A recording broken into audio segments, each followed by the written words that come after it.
Carthage was one of the most powerful empires in the ancient world. Its origins can be traced back to a small Phoenician city-state that rose to prominence in the 8th century BC. Over the years, Carthage grew into a massive empire that controlled vast territories in North Africa and Iberia. Unfortunately, most of what we know about Carthage only survive in Greek and Roman accounts, who were often the enemies of this culture. These sources describe the Carthaginians as cruel and wealth-obsessed people who practiced horrific human sacrifices as part of their religion. Historians are aware that the Greeks and Romans are providing an extremely biased historical record, so we need to be cautious when relying too heavily on these sources. Often, archaeology is the only other evidence we can use to understand what Carthage was like. According to legend, Carthage was founded by a woman named Dido around 814 BC. She was the daughter of a wealthy Phoenician king and fled her homeland after her brother murdered her husband. Dido eventually made her way to North Africa, where she founded the city of Carthage.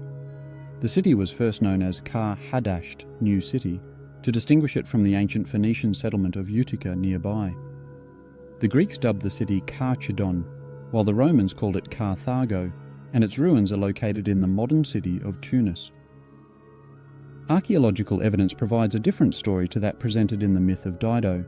The city of Carthage appears to have been settled as a trading port by the Phoenician people around 750 BC. The Romans would call these people the Punici, which is the Latin word for the Phoenicians, and from where modern historians derive the word Punic from to describe the Carthaginians. The Phoenician traders probably came from the city of Tyre, an island which is located off the western coast of the Levant. The Tyrians were famous for their shipbuilding, navigation and trading skills. Despite beginning as a minor port where Phoenician merchants would stop to resupply or repair their ships, Carthage would quickly grow to be an important economic hub in the wider Mediterranean world, thanks to its strategic location and thriving trade routes. In the 7th century BC, Carthage began to expand its territory by conquest.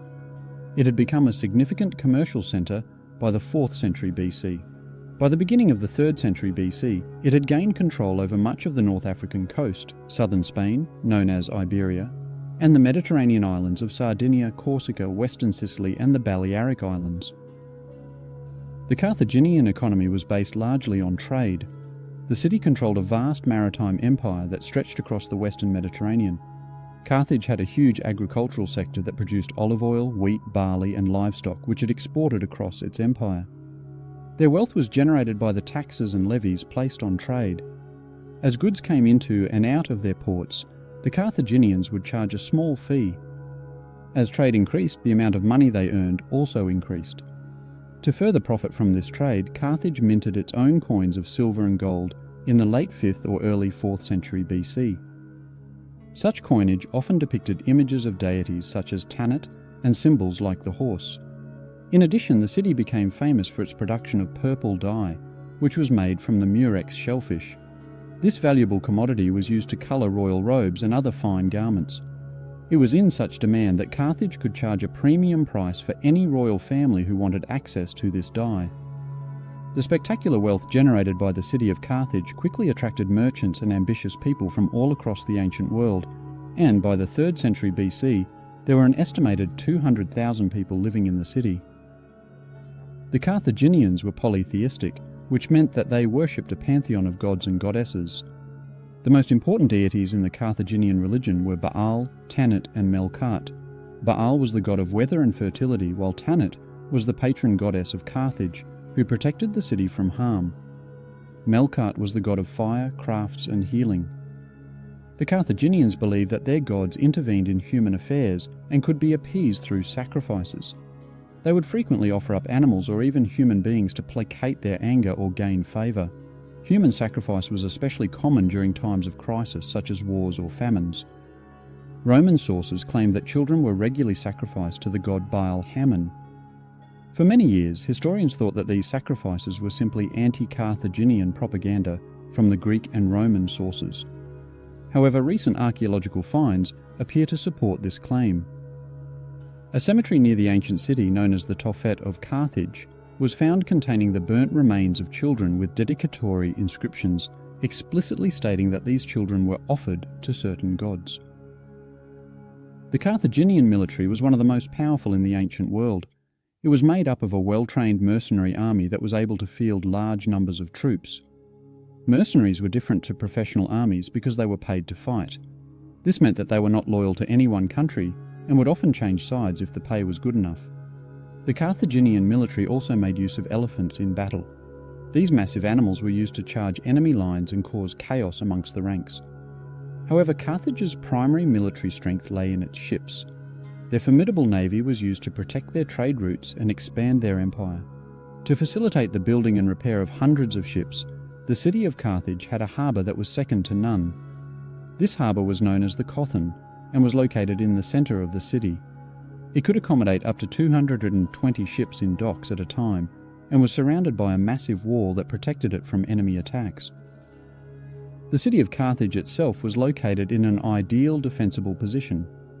It was located on a coastal promontory with lakes on either side, which meant that attacking armies could only assault the city from one direction. This direction was defended by a series of thick, high walls up to 32 kilometres long, 12 metres high, and 9 metres thick. The government of Carthage was based on an assembly of elected representatives who were answerable to the people. Unlike its Phoenician parent city, Tyre in Phoenicia, Carthage did not have a monarchy, although it was ruled by a powerful aristocracy made up of competing clans that held all key political, judicial, and military posts. The most important office in the Carthaginian government was shared by two Suffites, who were elected annually. Initially, the Suffites were in charge of legal matters, but they also incorporated military command over time. From the 5th century BC, one of the elected Suffites led the Carthaginian military and the other ran the government. In order for someone to be elected as a Suffite, it appears that they needed to have sufficient wealth and a noble family lineage to be eligible. As a result, a small number of very influential families appear to have dominated these roles. The Carthaginians also had a council of elders, or senate, which comprised 104 members made up of prominent persons. These people were known as the Great Ones and served for life. It's unclear how these senatorial members were chosen, but it's probable that they numbered between 200 and 300 people at different times in Carthage's history. Evidence suggests that the Senate had the power to vote on declarations of war, whether or not to send additional troops to support generals in battle, penalties for commanders who failed in their goals, and whether to accept enemy terms of peace. Only males from the city of Carthage could become citizens.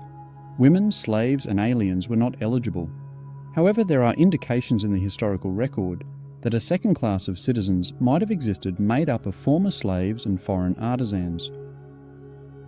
The Punic Wars were a series of 3 wars fought between Rome and Carthage during the 3rd and 2nd centuries BC. War between these two powers may have been inevitable as both sought to become the main power in the Italian and Sicilian region. The first war began in 264 BC, when Rome attempted to invade Carthaginian territory in Sicily.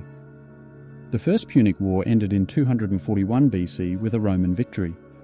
The terms of the peace treaty were very unfavourable to Carthage, and the city had to pay a large indemnity payment to Rome. The Second War broke out in 218 BC, when the Carthaginian general Hannibal famously crossed the Alps with his army and invaded Italy. Despite some stunning victories against the Romans, Hannibal was eventually forced to return to Africa due to a lack of reinforcements. This led to the Carthaginian defeat in the Battle of Zama in 202 BC, and a further series of harsh surrender terms were forced upon Carthage. The Third Punic War began in 149 BC, when Rome accused Carthage of violating the terms of the peace treaty from the previous war. The conflict ended with the complete destruction of Carthage by the Roman army in 146 BC. The city was razed to the ground and its inhabitants were sold into slavery. The Carthaginian Empire was completely destroyed as a result of the Punic Wars. However, Carthage had been such an important trading partner for Rome that the Romans decided to rebuild the city as a Roman colony over 100 years after its destruction. However, it would never again be the threat that it had once been, and Rome made sure that the new colony was carefully controlled. I hope that you have enjoyed learning about the rise and fall of Carthage. If you'd like to learn more, please visit the History Skills website.